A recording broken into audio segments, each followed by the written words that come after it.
So here's the thing about Bloody Marys. Majority of the bars and restaurants that you're going to are probably not making Bloody Marys from scratch. Most bars and restaurants are using pre-made Bloody Mary mixes in their Bloody Marys, even if they claim that it's made in-house.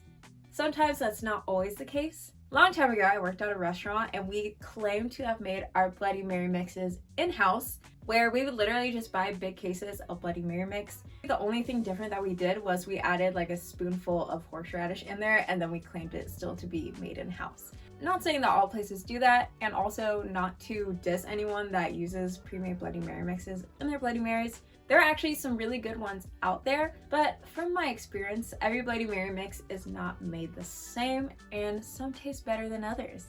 So I actually used to think that I didn't like Bloody Marys, but turns out I was just drinking not good Bloody Marys.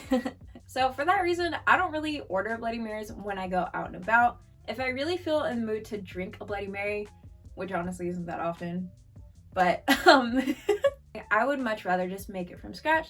That way I know exactly what my taste buds like and how to make it the right way for me to enjoy. So today I'm going to teach you guys how to make a Bloody Mary from scratch.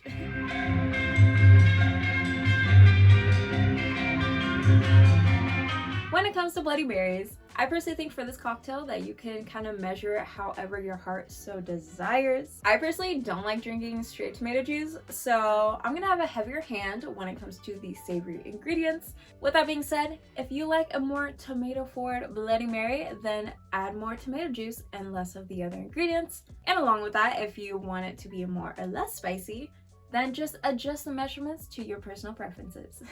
First things first, you're gonna wanna grab a glass of your choice, preferably in the 12 ounce to 16 ounce range, and we'll be rimming our glass with some celery salt, black pepper, and tahini, and a little bit of regular salt.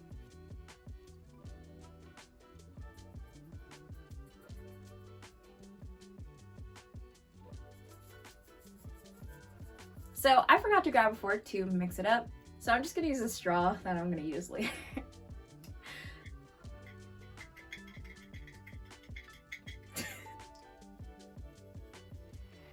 Alright, I think that's good enough.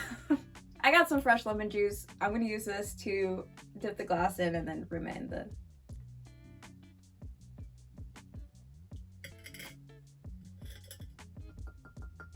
Perfect. Now we're gonna set this to the side. Next, we're gonna grab a shaking tin. And for the first ingredient, we're gonna add some horseradish. I'm gonna be using about a half of a bar spoon. Next, we're gonna add a pinch of garlic. I'm gonna use about like a fourth of a bar spoon. Next, we're gonna add a pinch of paprika. I'm gonna use the exact same amount as I used for the garlic. Next, we're gonna add a pinch of dill. If you have it fresh, that's definitely better, but I'm just gonna use dill seasoning. The seasonings that we use to rim our glass, we're gonna add a pinch of this into our cocktail as well. Next, we're gonna add 3/4 of an ounce of lemon juice.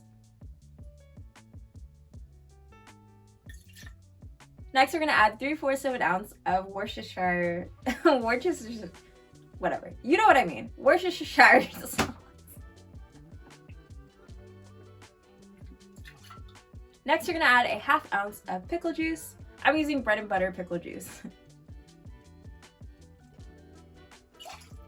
Next, add 6 dashes of a hot sauce of your choice.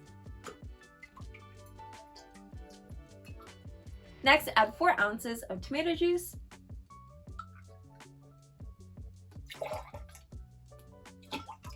And don't forget the vodka, 2 ounces.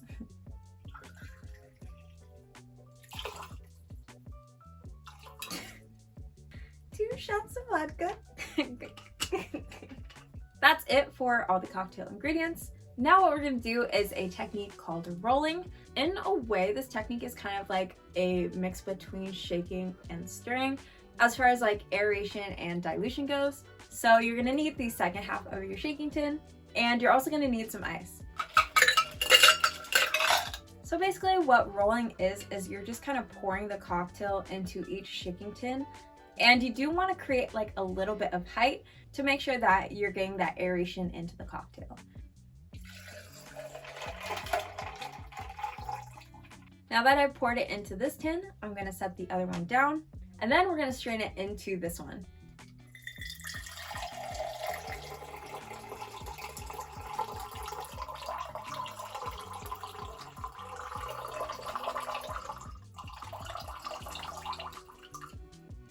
And then we're just gonna repeat the process maybe 1 to 2 more times.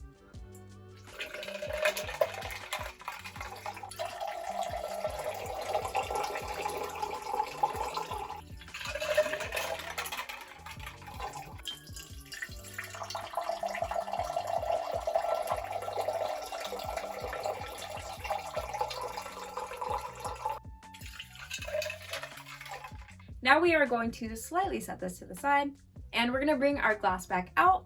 Before we pour this into our glass, we're actually gonna add our second garnish, which is gonna be a celery stick, into the glass first. And now we can pour.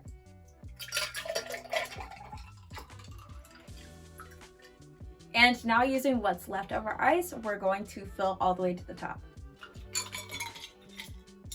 When it comes to garnishing cocktails, for me personally, I like to keep it as simple as possible.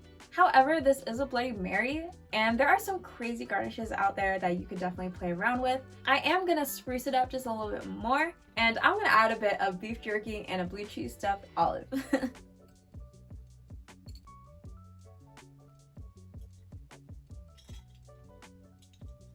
And here is our beautiful Bloody Mary, baby. Cheers! Okay, you know what? That is so tasty. I will say it does kind of give me like tomato soup vibes.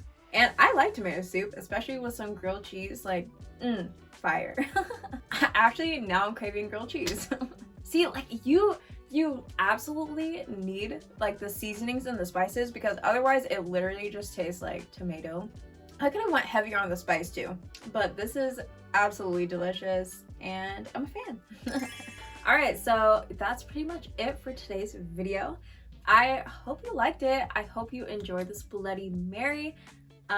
Also, let me know in the comments down below if you have any cool other spin-offs for a Bloody Mary recipe.